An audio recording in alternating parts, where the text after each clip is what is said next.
Well, this is the 20th talk in this collection, and this is called A Gift of Dhamma, and this was first published in the book Bodhinyana. This was the first collection of Ajahn Chah's teachings put into a substantial book form, and this was a discourse delivered to the Assembly of Western monks and novices and lay disciples at Bungwai Forest Monastery, Wat Pa Nanachat, in Ubon on the 10th of October 1977.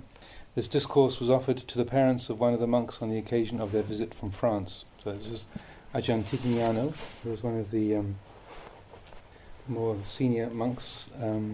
So he was one of the early foreign disciples of Venerable Ajahn Chah, and so his family were visiting at this time. So this is a fairly short talk, and also, so as we did yesterday, there's another short one that follows it that I'll aim to read as well this evening. A Gift of Dhamma.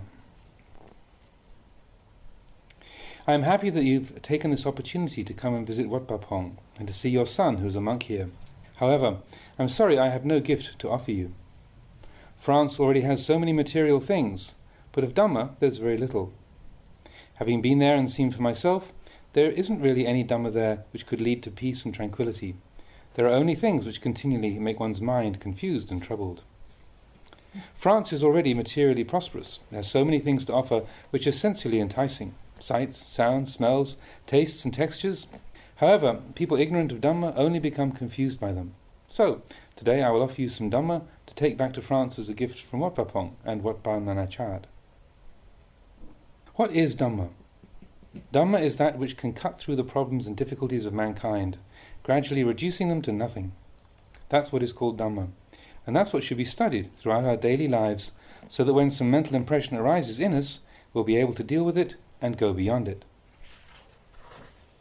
Problems are common to us all, whether living here in Thailand or in other countries.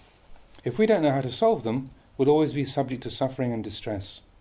That which solves problems is wisdom, and to have wisdom we must develop and train the mind. The subject of practice isn't far away at all.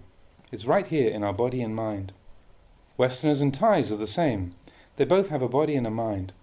A confused body and mind means a confused person, and a peaceful body and mind, a peaceful person. Actually, the mind, like rainwater, is pure in its natural state. If we were to drop green colouring into clear rainwater, however, it would turn green.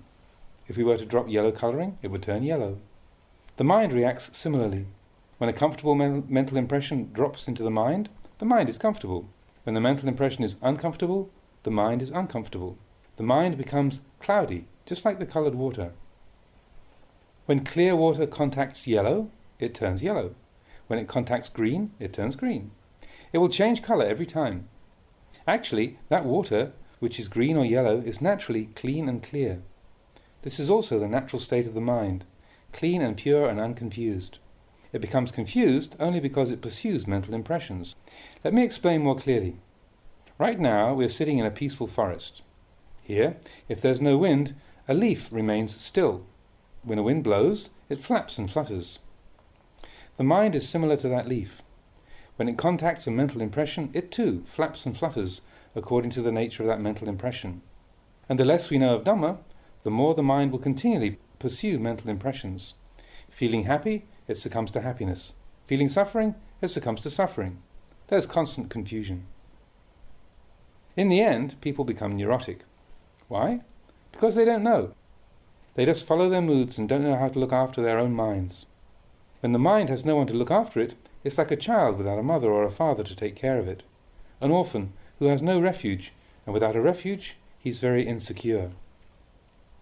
Likewise, if the mind is not looked after, if there's no training or maturation of character with right understanding, it's really troublesome. The method of training the mind which I will give you today is kammatthana, a chosen meditation or object. Kamma means action, and thana means base. In Buddhism, it is the method of making the mind peaceful and tranquil. It's for you to use in training the mind, and with the trained mind, investigate the body. Our being is composed of two parts. One is the body, the other the mind. There are only these two parts. What is called the body is that which can be seen with our physical eyes. The mind, on the other hand, has no physical aspect. The mind can only be seen with the internal eye, or the eye of the mind.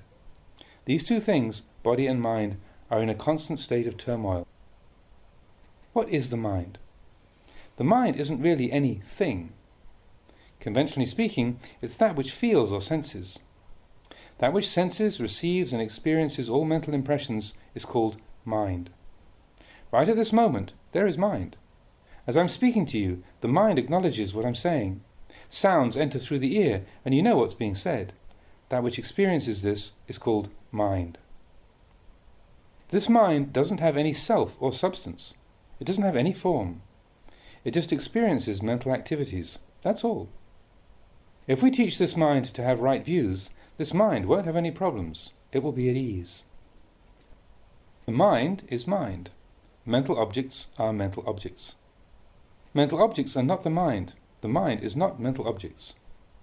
In order to clearly understand our minds and the mental objects in our minds, we say that the mind is that which receives the mental objects which pop into it. When these two things, mind and its object, come into contact with each other, they give rise to feelings. Some are good, some bad, some cold, some hot, all kinds. Without wisdom to deal with these feelings, however, the mind will be troubled. Meditation is the way of developing the mind so that it may be a base for the arising of wisdom.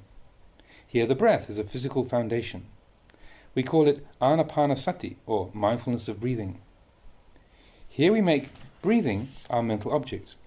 We take this object of meditation because it's the simplest and because it has been the heart of meditation since ancient times. When a good occasion arises to do sitting meditation, sit cross-legged. Right leg on top of the left leg, right hand on top of the left hand. Keep your back straight and erect. Say to yourself, now I will let go of all my burdens and concerns. You don't want anything that will cause you to worry. Let go of all concerns for the time being.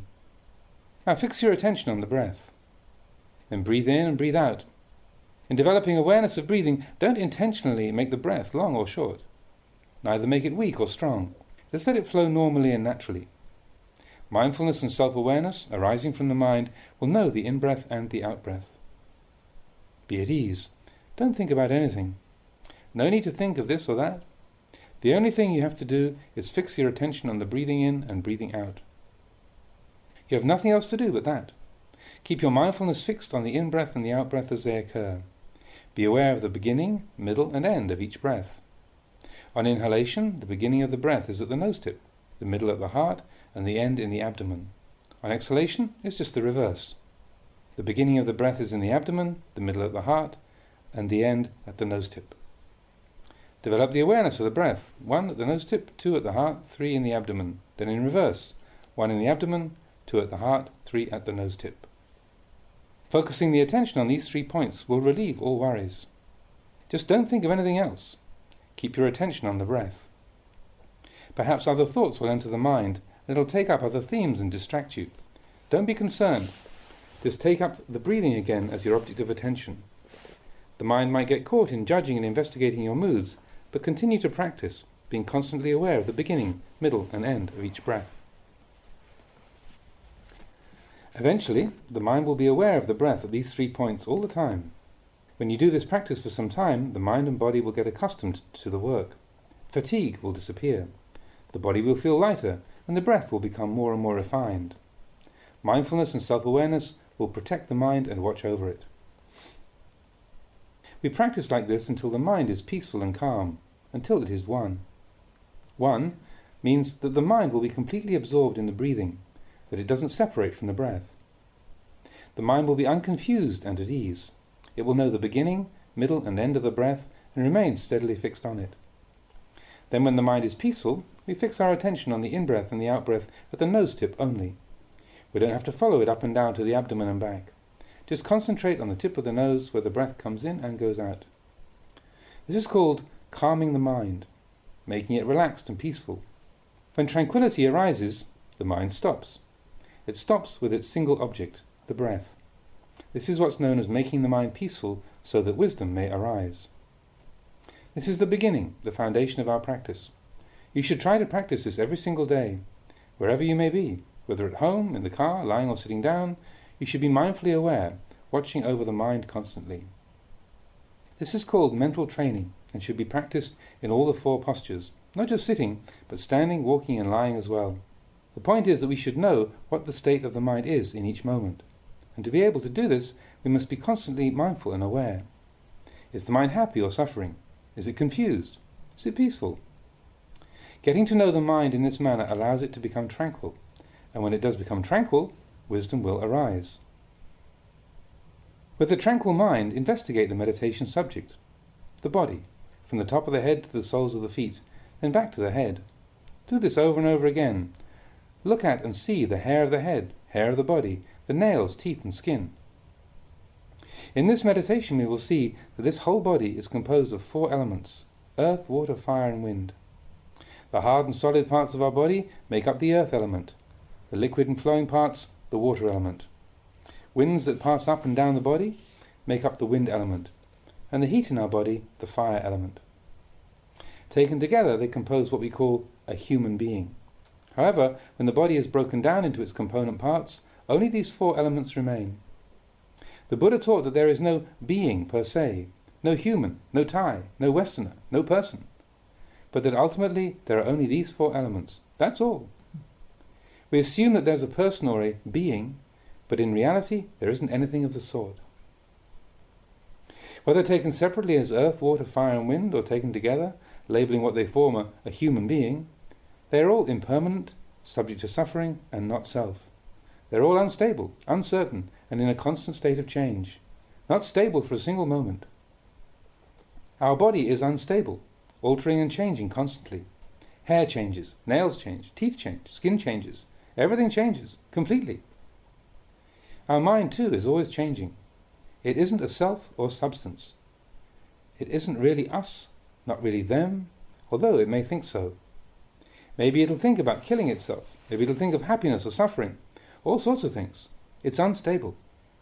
If we don't have wisdom and we believe this mind of ours, it will lie to us continually, and alternately we suffer and are happy.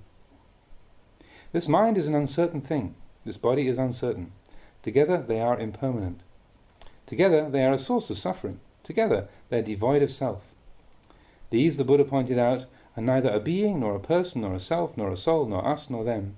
They are merely elements, earth, water, fire and wind. Elements only.